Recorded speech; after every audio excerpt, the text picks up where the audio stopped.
What's going on? Alex here at Movements for Life. Another batch of morsels coming right at you. This is going to be workout 7B. So this is a supersetting format, and this is following the exercises that we did in workout 7 from way back when. All right, so it is in the playlist, so you can just look that one up and you'll find it there, right? But today is 7B. Supersets. Let's start warming up. Going to get into those hips with a very enjoyable and effective pigeon to pike. So in a pigeon pose, I have my right leg underneath me, so I'm really looking to get into this posterior hip on my right leg. And from here, we're going to get a little bit of a twofer out of it by going up into a downward dog. And here, I'm driving my pelvis up and back. I'm arching my lower back, and that's going to create a very effective stretch on my hamstrings. From there, I'm going to return back to my left leg. And I'm just going to keep on alternating that pigeon. All right, so we're alternating between a posterior hip stretch and a hamstring stretch. Little added bonus here with the arms being on the ground. This is a dynamic plank position, so my abdominals are going to get a little bit of some love. As I push through my hands and my upper back, I get some nice thoracic extension, so there's a lot of multitasking going on here. You can also play around a little bit with the pigeon. When you're here, you can add a little kind of side-to-side shimmy just to mobilize that hip while you're pigeoning. Very, very effective, awesome stretch. Crowd favorite. Many typically enjoy this one, including myself. Shoot for 10 each leg. Time purposes, I'm just going to pull the plug on this one after my left leg. All right? So shoot for 10 each. From there, I'm going to go up and get into a punching sequence. Little weight goes a long way. You don't need heavy rocks here. So I'm using 12s, but anywhere from, depending on your strength and your abilities, from 5s all the way to 12s, 15s maybe max.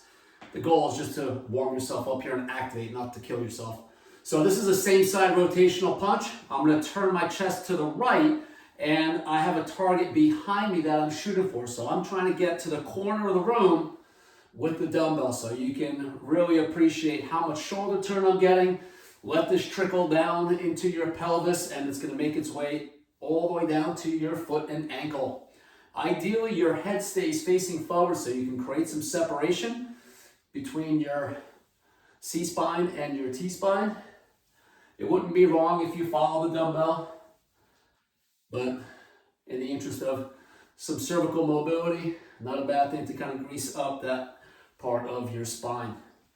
All right, again, shoot for 10 each side, but this is very oblique, a lot of rib cage turn here. I'm getting a very effective stretch from my chest down to my opposite groin as I go through that punching motion. All right, let's get into our first superset energy system. From here, we have exercise 1. We have a band skier supersetter with a squat jump. So for the band skier, the bands do work better than a cable. This exercise would work with the cable. However, you're at the mercy of how quickly that pulley can move up and down when you're doing an explosive move. So the bands here are definitely going to be preferred because they elastically recoil much quicker than a weight stack will. Doesn't mean you can't use a cable, but you get the gist. All right, so band skier, I can just focus on sitting into a squat quickly. I'm pulling the bands down in between both knees. I can stay grounded here. If I want to get a little bit more explosive, I can add a squat jump. You can notice how I'm playing around with my feet here, going a little wide and narrow. All right, so you don't have to do that. But from there, you can just play around. Again, you can keep your feet grounded. You can squat jump. You can go wide to narrow. So you can just kind of play around with the positioning of your legs. All right, shoot for 20 there. And squat jump coming up next. This is actually a wide to narrow squat jump. So I'm just going to put my hands on my hips just to kind of get them out of the way. Give them something to do. So here's my squat jump. I'm absorbing with my entire leg, my ankles, my knees, and my hips. This is a great kind of really mellow, from an impact standpoint, energy system, right? It doesn't really pound and rock the snot at you, all right? Even though you are leaving the ground. All right, lower extremity exercise 1. All right, we have a bottom up lunge. So here's what I mean by that. You're actually going to be starting in the lunge position all the way down to the floor. So you're loaded here, right? And now from here, you're going to do the opposite. Instead of starting up and going down, I'm starting down and going up, hence bottom up lunge. All right, so from here, I'm maintaining the width of my feet, how I'm starting. So my setup is I'm around 90-90, both knees, tall spine. This is a suitcase carry, tall posture. Very, very deceivingly challenging on that back leg quad. So I'll just kind of change my angle here. So my left quad, this is like a half kneeling hip flexor stretch, right? Quad stretch, except it's loaded. These are rough. Woof. Switch legs, shoot for 10 each side. Very challenging, very effective. This is gonna get you working really, really quickly, right? Very knee dominant. Again, a lot of quad, as that is the goal. Woo-wee. All right, shoot for 10. All right, lower extremity 2 is gonna be an open step lunge. I'm gonna be doing a contralateral reach. So I'm gonna be reaching towards my stepping foot with my opposite hand. So this is really looking at how well can my hip open up. Right, so the structures that we're going to be influencing here is the stance leg. So my groin, my medial hamstring, as I sit to my right leg in this position right now. As my left hand reaches towards that foot, it's only increasing the demand on all those structures. Right, so I'm really sitting to my stepping butt. I'm maintaining nice posture. I'm not losing that spine. And that is really putting quite a bit of emphasis on the hip leg musculature, big time.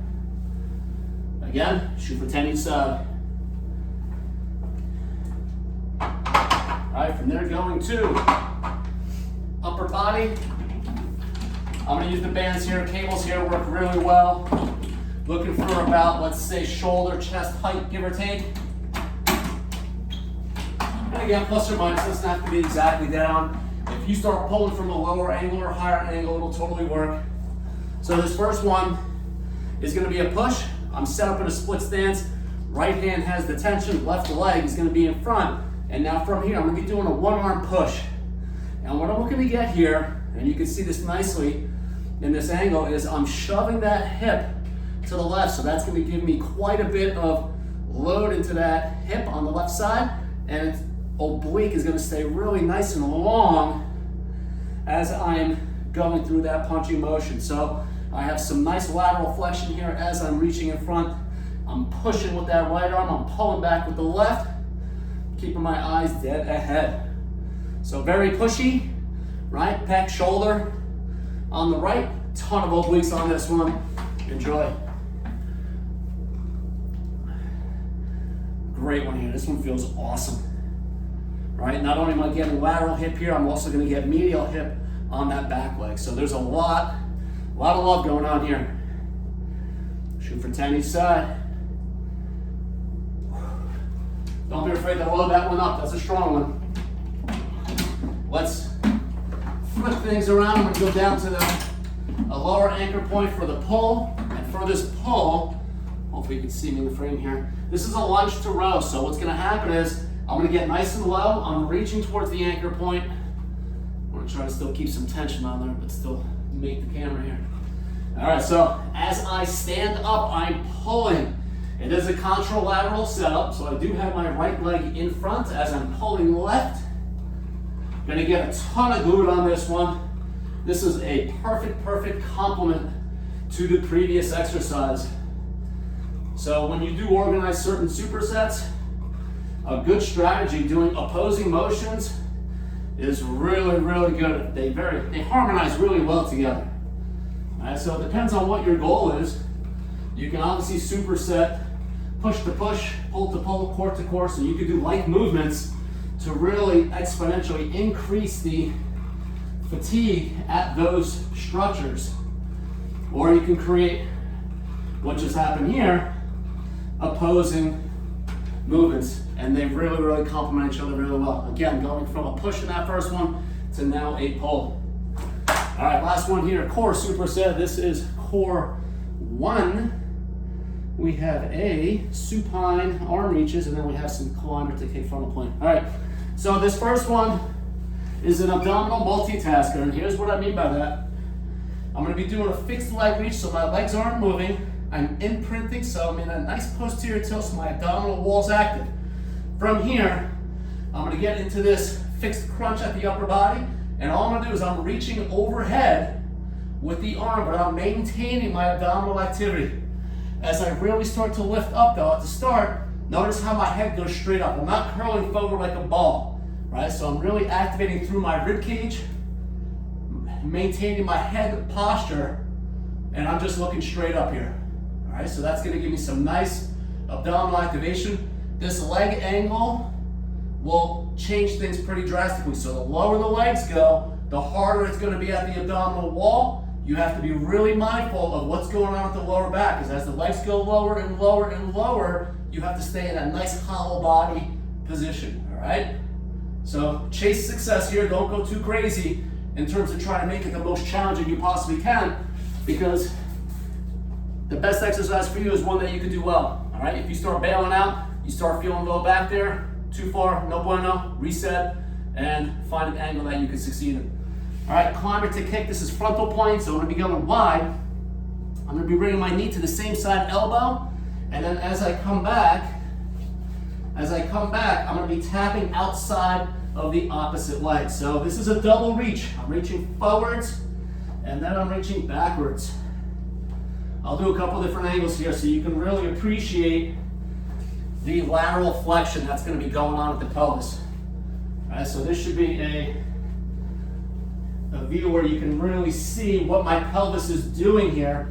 So as my knee's coming forward here, I'm getting that nice oblique activation, and then I'm gapping all those structures. So in this position here, all those, that lateral line, oblique, is lengthening as I'm going through that kick. That's about 50 reps on that side already. All right, different angle here. So knee to same side elbow, nice and high, and then kick away. Notice how I'm bending my left knee, so there's a lot of forwards to backwards motion here. Super, super challenging. Good stuff. It's another Alex favorite. I have a nice list of favorites, all right? That's a doozy. So enjoy these supersets. Pretty core intensive, very leggy in the front half of it. Have fun. See you next week.